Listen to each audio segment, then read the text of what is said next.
Sir क्या है ये पूरा मामला जो अभी वर्कआउट हुआ है? इस केस में 19 दिसंबर को पीएस मंगोलपुरी में एक चोरी की कॉल आती है कि एक घर में चोरी हो गई है, जिसमें 2 मोबाइल, एक एलपीजी सिलेंडर और एक एसर का लैपटॉप चोरी कर लिया गया था।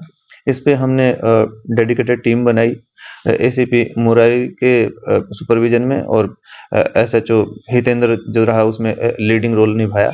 और उसके अंदर इन्होंने टीम को गाइड करते हुए ये फाइनली कल इन्होंने जो 2 चोर थे इसमें मेन जो थेफ्ट जिन्होंने की थी, उनको अरेस्ट किया।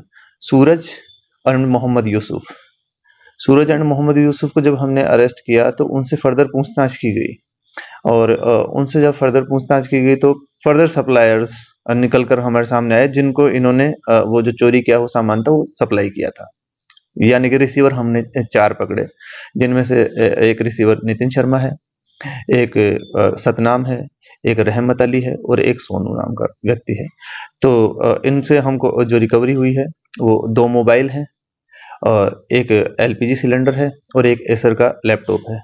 इसको हम सिग्निफिकेंट अचीवमेंट इस तरीके से मान पा रहे हैं कि क्योंकि हमने 4 सप्लायर पकड़े हैं, तो फर्दर हमको आशा है कि इनके इंट्रोगेशन से ड्यू कोर्स ऑफ इन्वेस्टिगेशन में हमको फर्दर कुछ लिंक मिले जहां पर सप्लाई होती थी, एंड जो सोर्सेज हैं अल्टीमेटली कि जहां ये चीजें फाइनली जाके स्टॉप होती हैं। तो इस चैन को अनरेवल करने का हमारा प्रयास है, उस दिशा में हम कोशिश कर रहे हैं और ये एक सराहनीय स्टेप लगती है मुझे। सर शुरू के जो 2 आरोपी हैं, क्या बैकग्राउंड रहा है कि आदतन अपराधी है, पहले से मुकदमा दर्ज है कि इनके? सॉरी, इसमें जो सूरज है उसका कोई प्रीवियस इन्वॉल्वमेंट नहीं है, लेकिन इसमें मोहम्मद यूसुफ जो है वो उसका एक केस है, क्रिमिनल केस है पहले का। तो ये कोई बहुत ज्यादा बड़े या आदतन अपराधी नहीं है, लेकिन जैसे मोहम्मद यूसुफ जो है उसका एक क्रिमिनल इन्वॉल्वमेंट है पहले का, सूरज का नहीं है। तो एक तरीके से ये मिक्स है कि एक आदमी का है एक आदमी का नहीं है, लेकिन दिशा वही है, क्राइम की तरफ बढ़ते हुए कदम है, जो कि भविष्य के अंदर बड़ा क्रिमिनल बन के उभरने का जो संभावना है उसको फलीभूत करने की दिशा में एक कदम है। तो उस चीज को हमने रोकने का प्रयास किया है। सर बाकी के जो चार आरोपी है, बाकी के इनका मेन काम क्या था? क्या ये इसी तरीके की चोरी की वस्तुएं खरीद के अलग अलग जगहों पर सप्लाई करते थे या फिर कुछ और भी काम? नितिन शर्मा जो पहला आरोपी है उसके 6 प्रीवियस क्रिमिनल इन्वॉल्वमेंट्स हैं, और ये एक्चुअल लाइफ में ये टैक्सी ड्राइवर का काम करता है, और इसके साथ साथ इसने इन क्रिमिनल एक्टिविटीज को भी अंजाम दिया। ऐसे ही जो दूसरा आरोपी है हमारा सतनाम, वो ढाबा चलाता है, और जो रहमत अली है वो भी छोटा मोटा पार्ट टाइम काम करके, मतलब कोई पर्टिकुलरली ऐसा कोई एक्सप्लिसिटली बिजनेस या कोई काम नहीं करता।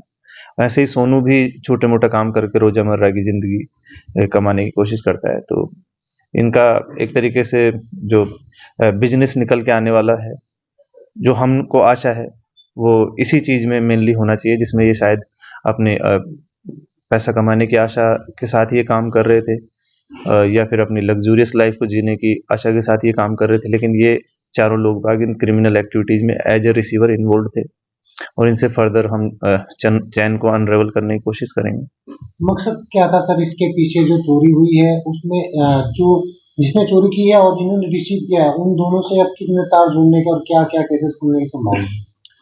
सूरज और मोहम्मद यूसुफ से चारों रिसीवर के तार साफ साफ जुड़े हुए हैं, क्योंकि चारों के कब्जे से वो चारों चीजें जो चोरी हुई थी, यानी कि 2 मोबाइल, एक एलपीजी सिलेंडर और एक एसर का लैपटॉप, ये रिकवर किए जा चुके हैं। तो ये साफ साफ कनेक्टेड हैं। प्रयास ये है कि ये जो सप्लायर हैं ये फर्दर कहाँ सप्लाई करते हैं इस चीज को खोला जाए।